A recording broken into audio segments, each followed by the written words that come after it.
What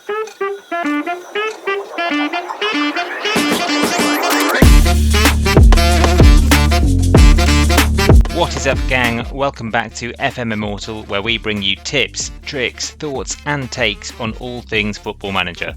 In this video, we're going to dive into 10 beginner's tips that I don't think you'll have seen before. We are going to be covering these 5 areas primarily: finances, personnel, tactics, features and overall enjoyment. And connecting the lot, we're going to be referring to what we know as the meta, which is what things work in the game, what doesn't work in the game, the match engine and the game engine itself. So let's jump into tip number 1. That is tactics and keep it simple.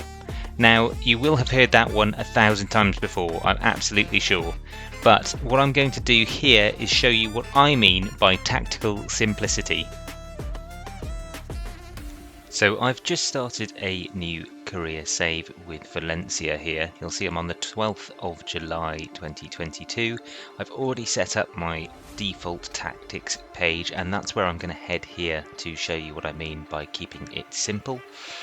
I haven't picked an all-round risky or out there tactic, a 4-3-3 or a 4-1-2-3, depending on how you're counting it. And this is the biggest thing that I didn't learn when I first played Football Manager. This will be the screen that you start on.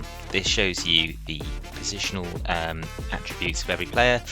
You've got a roaming playmaker here, an advanced playmaker, a deep lying playmaker. And then this third tab here actually shows tactical familiarity. Now, what I'm going to tell you here is if after 2 weeks of training, these green bars aren't at least halfway up the slider, as we will, then you are dealing with either an incompatible player in a position or a tactic that just does not sit right with your squad, and this is going to be the be all and end all for your results, because if those bars remain like it does for Hugo Duro here, our striker, right down the bottom of this slider after a significant period of training, then they're just not going to work in that position, and you're not going to tick as a team, and you are not going to pick up points. Next up, we have a features tip, and it is good habits pay off. So what we mean by good habits is anything that you do routinely before or after a match. Now, I've left in a bad habit in this example that I'm going to show you straight away, and that is in the build-up to my second friendly of the season against FC Admira Wacker Modelling, you know, that one. I haven't looked at my schedule, I haven't looked how close my matches are together, and I haven't looked at the very important training calendar before the match. Now, we had our match against Valencia first choice 11, and then we did physical, then tactical, then outfield, then physical, then outfield, then team bonding, which is a heavy training schedule. If I'm honest, you'd normally have a rest in these third positions of every training session, and I can see that before my next match against Salzburg I have a similarly heavy physical training routine, and I won't get into too much about what the impact of that is, because we've got a separate video on what the right training is and when to do it, which will be on our channel, FM Immortal. But what I will say is that you can see from my team selection that my players that played in the match a few days ago and had that heavy regime forced upon them are now not necessarily in the best fitness. They are good, but they are tired, and that I find is crucial, particularly later in the season, less so against Admira Wacker Modelling, but when you're getting into later stages of cups and the end of your La Liga campaign, you're going to want fitness to set you aside from the AI. Now, the other good habit that I do routinely before every match is I click this button here, next match only. And that makes me refocus my attention on everything that's going to be different in this game against this opponent than it would be in a usual game. And the best example I can give of this paying off is that if you're playing a third tier or fourth tier team in the first round of a cup, or the first round that you're drawn in a cup, and you decide that you're going to play somebody like Heroin in goals instead of your first choice goalkeeper Georgi Mamadashvili, then next time you come to this screen, Georgi will be back in goals and Heroin will be back on the bench, and you won't go into that panic mode when you click the go to game button and see that you've left your fifth or sixth choice goalkeeper in the sticks.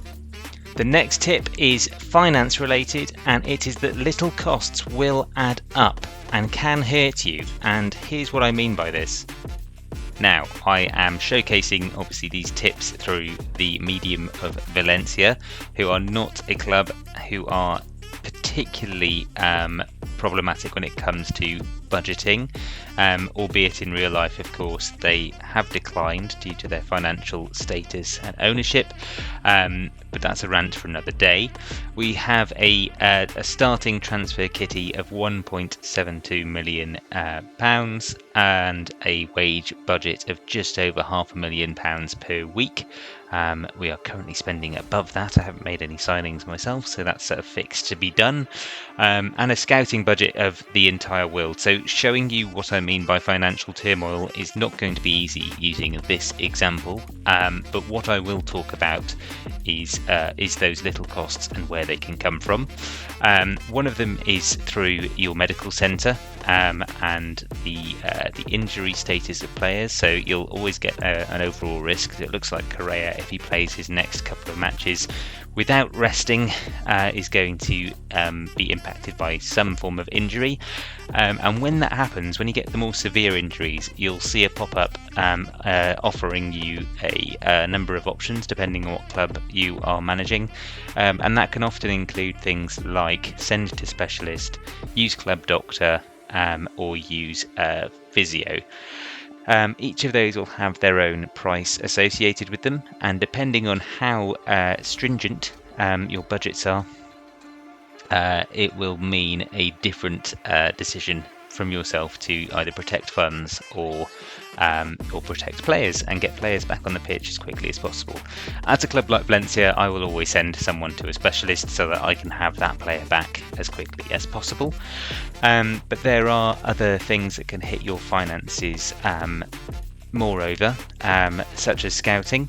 Now, as I've mentioned, I've got a world scouting radius, so I can send someone anywhere at a cost of 30k per month, and that means that if I can think of the player, whether or not they play in La Liga or if they're in South America, if I'm sending them to somewhere like the Brazilian National First Division, I should be able to look into their senior squad, and I'll be able to very quickly get a full scouting report on that player. Now, sometimes you'll click that button, maybe it's someone on your shortlist that you found, and you'll be offered another choice, similar to that club doctor example, where it says this will cost you.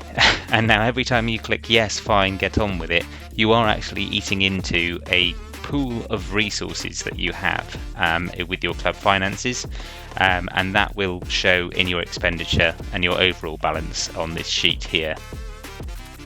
Tip number 4, and it's personnel. So we're talking about everyone that's at the club other than yourself. And you can't win anything with kids is the famous line from Alan Hansen. But what I mean by you can't win anything with Wonder Kids is that you do actually need the right balance in your squad when it comes to leadership. And one thing that is not necessarily abundant in a 19-year-old's talent is the attribute of leadership and if I go to my captain, who is Jose Gaya for Valencia, one of the best left backs in the world, by the way, and on FM and in real life, in my humble opinion. He has immense mental characteristics. If you look down that middle column there, you have leadership at 15, but also the determination, the work rate, the teamwork, all above 15, and that is just a fantastic thing to see in your club captain. He's a spirited personality. I won't go into all the different types of personalities on this video. There are plenty more out there, to be honest, that does exactly that, so you can fill your boots. But where I am talking about not winning, it's when you are picking up draws instead of wins, or when you are losing matches back to back. Just pay attention to who you've got left on the pitch when you're conceding your goals. And don't go too abundant on the use of wonder kids and 18 and 19-year-olds who may not have that mental capacity to see out a game. And you can do this in a better view by looking at the dynamics. So if you go to dynamics and you look at your hierarchy, you can see where your team leaders sit and where your highly influential players are as well. And of course, these do affect not just the kind of intra-personal relationships within the club. So if you were to annoy Hugo Guillamon, for example, and then everyone below and at the same level is likely to be annoyed as well. But on the pitch as well, you can see that if you were to sub off Gabriel Paulista, Edinson Cavani and Jose Gaya all at once, you may lack that. Tip number 5, and it's another personnel, and this is your coaching staff are idiots. Now, it's a little bit harsh, maybe, but let me explain. On pitch leadership. So, not everything that your coaching staff tell you is worth taking as gospel. I'm going to step through the second monthly staff meeting of my Valencia save, and we are going to decide whether or not the information they're providing us with is useful. So I'm going to attend meeting. First things first, I think it's worth calling out the frequency of these meetings. I tend to go with monthly, which I know is the least frequent, but generally I don't find that the frequency is all that useful. However, if you are brand new to the game, keeping these as weekly is probably a good thing because you stay on top of stuff that you may otherwise miss. Now, the first recommendation is from Carlos Marquena, a centre-back legend for the club. He's my assistant manager. He's recommending that Jose Gaya and Edinson Cavani should be set up to take free kicks. Absolutely fine, just tell me once and never tell me again. So this is useful, but not useful every month, because if I haven't picked them already, there's probably a good reason for it. I've either seen them miss a billion free kicks already, or I've got somebody else that has a higher free kick taking ability. So I'm going to move on. I'll schedule after meeting actually. And suitable corner takers, it's exactly the same thing. So I've obviously got to go into my set pieces and make sure that I have set these up. It's a little bit early in my save for me to have done that, but the notion is the same. You can take these as accredited, but I wouldn't necessarily say it's the most useful thing that anyone could suggest. Exactly the same thing, you're just going to get bombarded with corner takers, crossers and free kickers, and the recommendation to put them on set pieces. On to discussing new contracts. You do want to do this if you spot one of your star players approaching the last year of their contract, but where you've got players that you haven't really bled yet into the team and you're not completely au fait with whether or not they are worth keeping, then don't necessarily act on it right away. You can always discuss with agent by going into, well, you can either right click here in fact and go into contract and discuss with agent to see what they're going to be wanting in terms of a contract negotiation. But you don't need to do that as this meeting ends, nor do you have to do it right now. I would never really recommend giving this to the director of football to negotiate. I would always say keep on top of your finances where possible. But yeah, this is another one of those take it or leave it recommendations from Miguel Angel Corona. our director of football. Yeah, you'll see the same thing. Discuss new contract with Just, who I think is my fourth or fifth backup centre back. I don't have all that many young players in the squad at the moment, so I will consider that one, but I don't know if he's going to have that potential ability to really carry himself into the first team. So yeah, it's nice to see as a flag that these players are running out in a year's time, but it's not the most useful. Yeah, this is a useful one, I think. So this is talking about moving players between squads. And moving players on from their squad to coaching staff roles. This is just a notification to say that somebody's having a happy time because they are in a squad full of promising personalities. That's pretty good to hear, but not anything to act on. Sending on an intensive language course is always a good thing for any newcomers to the squad. I don't think it costs all that much. I do know that I've called out micromanaging finances a lot, but for Valencia I just don't think that's going to be more than a drop in the ocean, so I'm just going to hit yes. Developing good, that's great, good to hear it. This is a coaching team vacancy, and this is where you have to be careful. So you can probably do a better job for your squad by going into the staff feature on the sidebar and looking for a coaching staff that you want to fill certain roles. Your recommendations from the coaching team are always going to be decent, but they're not necessarily going to be the best. So this guy looks good, but actually for the wage that he would be demanding, which I'd find out if I went into contract negotiation here, I could look for a player with, a coach with better motivation, or better mental or defending attributes, depending on what I'm going for. So he's obviously got a good rating. He looks pretty good in the stats, but there may be coaches that are better. So I'm not going to go straight into negotiation on that one. And that's for a coach as well. So I think it was probably worth calling out that there are roles that do add value immediately, and then there are roles such as recruitment analysts, which I'm not quite sure do make a difference. So there are things to pick up on, and I'll leave it to you to judge.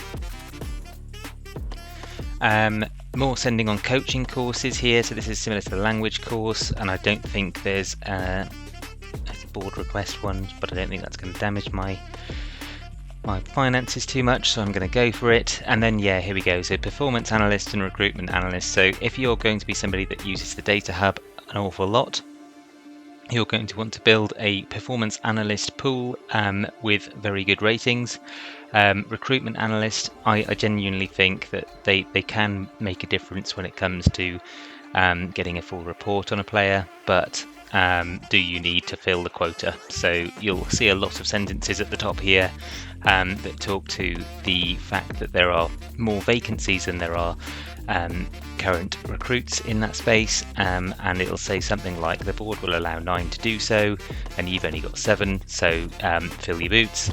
But it's not always the best use of money. It's not always the most impactful action. So that's actually it for this meeting. I did write some other things down, so I think where recommended training comes in, just be conscious of whether or not it's a good fit for the player. So sometimes your coaching staff will say, I think this player should knock the ball past the opponent. If that player does play on the wing and is fast, then that's a good thing, but just be really mindful of what they're asking that player to do, because it can go downhill really fast, like diving in for challenges on centre-backs. Not always the best thing that you want your centre-back to do, depending on his tackling ability. So yes, pay attention to any recommended training that comes through in these meetings, and yes, I think I'll leave it there. Suitable captain and vice captain may be another one, but I'll leave that for another tip. In at number 6, it's another features tip, and it is don't be intimidated by FM's data. So when we're talking features, I'm actually addressing the sidebar on the left-hand side here of the game. Now, I think that there's depth and understanding to be had in every one of these features, but I'm only going to prioritise 3. And in FM Immortal's perspective, that should start with the tactics page. So this one is almost your most important, and you can bring it to the top if that's how you want to act. Now this is your front page for evaluating squad depth, injury status, tactical familiarity, player happiness, form, match sharpness, and basically all of the important stuff. Every single tactic video that you see online will have this page front and center, and it will be explained in depth in other videos. So I won't go into that here, but this is the one that I would prioritize getting familiar with if you want to get into and be good at Football Manager. The next feature or sidebar option is Squad. Now Squad is the quick way of evaluating everything that's going right or wrong with your squad, with so many filters that you can add in. So you'll see here that I put homegrown status in here because I'm curious as to know whether or not my squad or my first team squad as well, because you can quickly add in your B team and your under 19 squad if you so wish. But my first team squad, I wanted to know whether or not I've got enough people to register for the Champions League. I'm struggling with this. Here we go. So you'll have to have 8 players that are trained at club, and then I think a further 4 players that train at club, and a further 4 at least that have trained in nation, if you want to register a Champions League squad. And that can really catch you out when you're doing a bit of a summer clear out on players that you otherwise don't appreciate. So always keep that one in mind. That's a bonus tip for you. But the squad page is also useful just to have a look at the contract expiry and salary, so that you can get a sense as to who your top paid players are and how that balance is between your top and also your bottom in the first team. Can be quite eye-opening as well. You can add in so many more columns here, and these are the columns that are going to help you pick and choose when it comes to a summer rebuild, or when it comes to scouting for what you don't have yet. So you can really get into many different things, including just how many players are an injury risk at the one point. The last tab I'd recommend getting really familiar with is not Squad Planner, but it's Dynamics. So I'm going to put that one up to number 3. Now this is a cheat sheet for me as to why your performances are dropping, or why you're not quite getting the results that you would like. Now what this tab has is a overall team cohesion, club atmosphere and managerial support summary, but then the hierarchy tab itself will go into depth as to your team leaders and highly influential players, down to your slightly less significant others down the bottom. And this for me is one of the more important things to look at when you're evaluating who you should be getting rid of. You don't want to upset the entire squad by offloading your club captain. Player happiness is the other tab in here that I'd recommend looking at every once in a while. It talks about morale. That's all very low at the moment because I've only just started this save. I think that's normal. So have in here the treatment from yourself to the player, their satisfaction with training, their satisfaction with the club overall. Big players will often get annoyed and want to move on to bigger clubs. And their playing time satisfaction, which is probably the one that changes most frequently, and it can give you a forewarning sometimes where this happy smiling face will drop down slightly, and you'll know that you should be playing that player more in their opinion.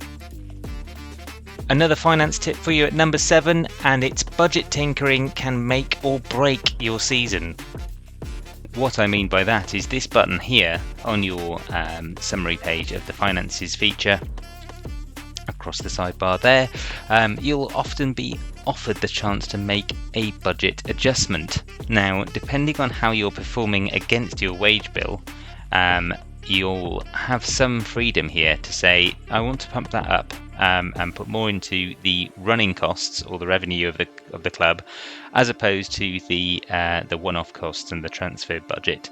Now that will eat away ever so slightly, so 200k has just come off of my transfer kitty, but it does mean that I'm now very close to my current weekly spend, and I can keep doing this until I get back into black, so to speak, with my wage budget. However, Two things to consider here is that the club vision will almost always have work within wage budget in an actionable objective, and this if this crept over again, so you have a player that has an annual rise in his salary which will take effect as of around the end of July, or if you have any new offers of contracts to players that happen across the summer, then you can creep back into the red, or back under your allowed spend, and then you're in trouble, because what will happen eventually is the board will freeze this slider,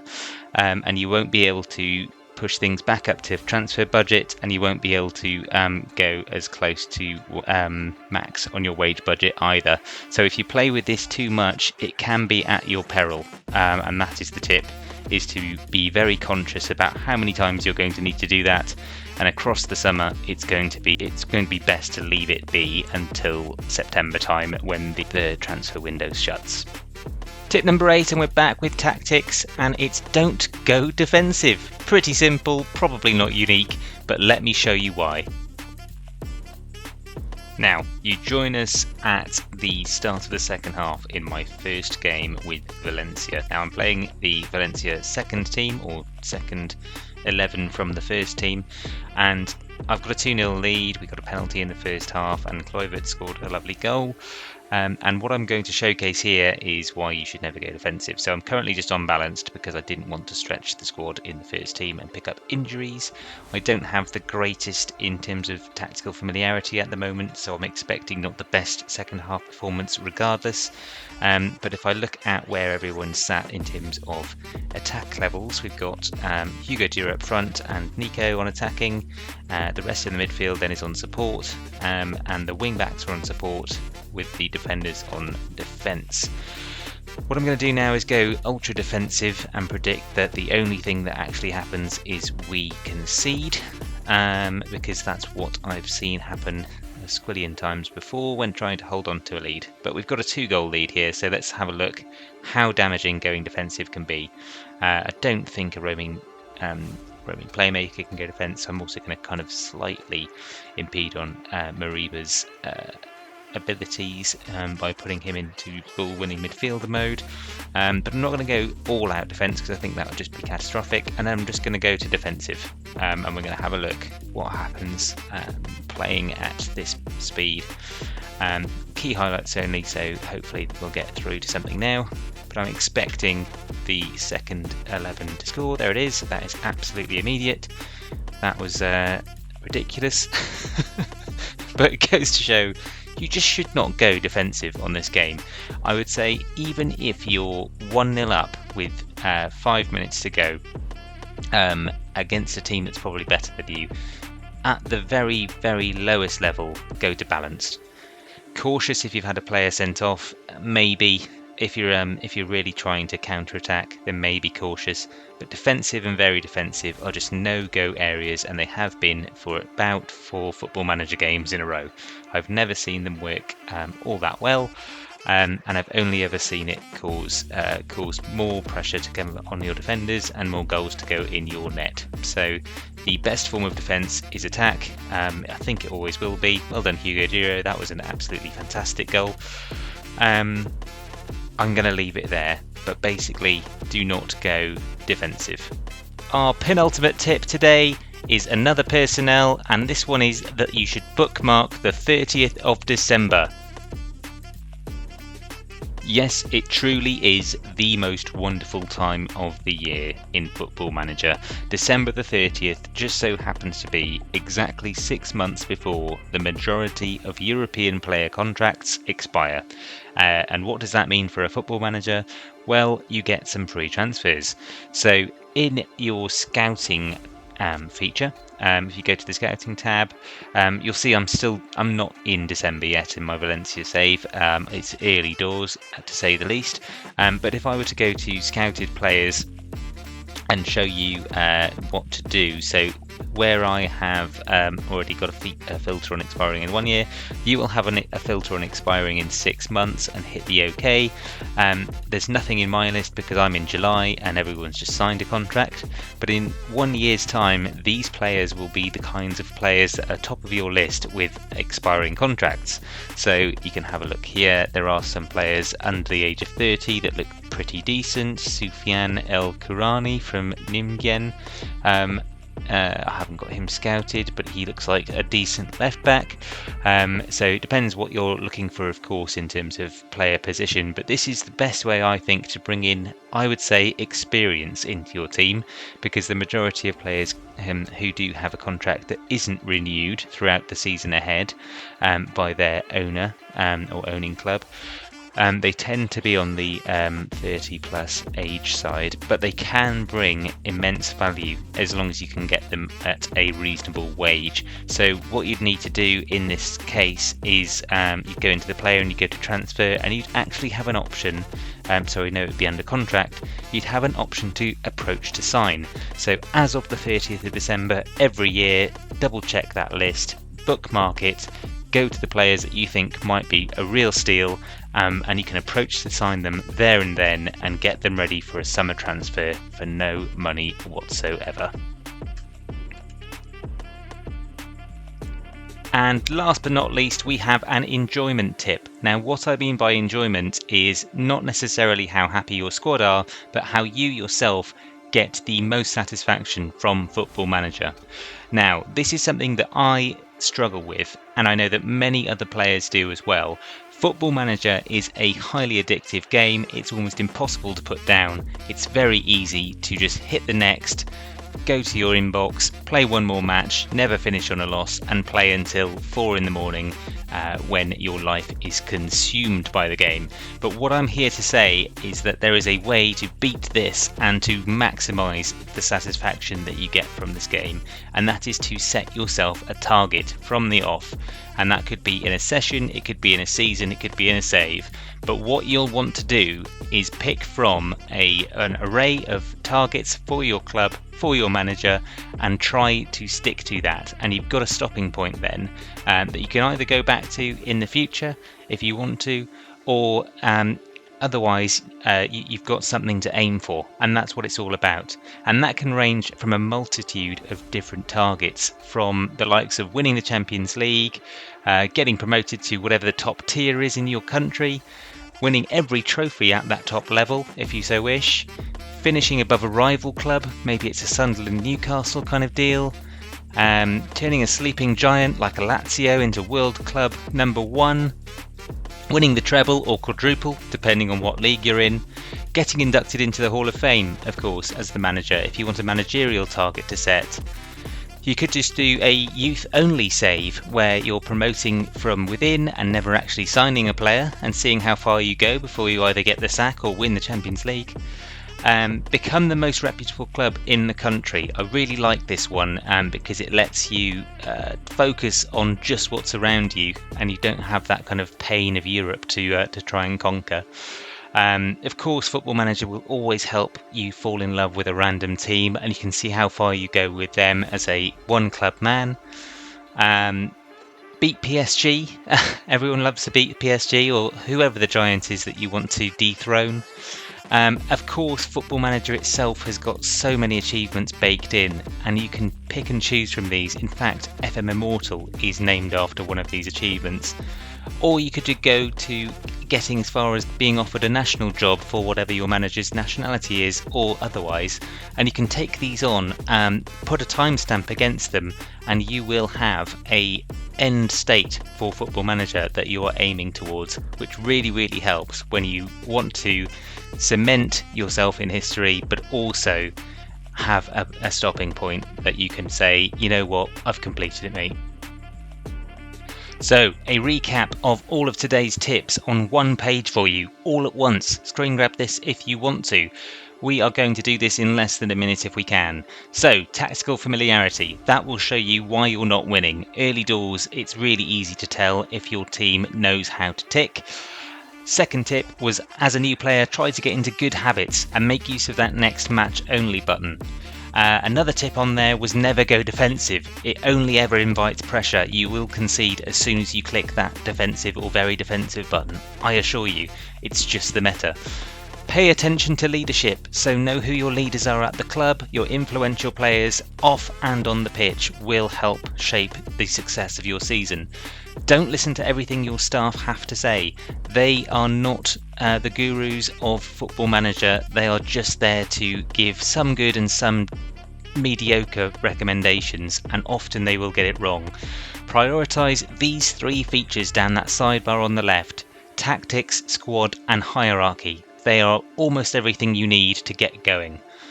Then be careful when you're using that wage and transfer budget slider. It can be frozen by the board if you're going a little bit willy-nilly and spending too much, especially in the wage department. Equally, go sparingly on club doctor usage and scouting at smaller clubs. You don't have that much of a budget and they can eat away, eroding your transfer kitty. Bookmark the 30th of December, the most wonderful time of the year, free transfer day at the end of the season. You will be able to, in most countries, sign someone up in 6 months' time without a transfer cost. And to maximise enjoyment, I insist you have a target endpoint in mind. Where do you want to take your club? You will enjoy the game more if you know how to stop playing. That's pretty much all from me today, guys. Thank you very much for making it all the way to the end of the video. I know it wasn't a short one. Please drop us a like if you did indeed like this video, and let us know what you agree or disagree with in the chat, and we will get onto it. So we love reading the comments and learning from the Football Manager community at FM Immortal. Don't forget to check out our other videos on our channel, and subscribe, obviously, like if you can. Thank you very much, and until next time, my friends, may the Football Manager gods be with you. Adios.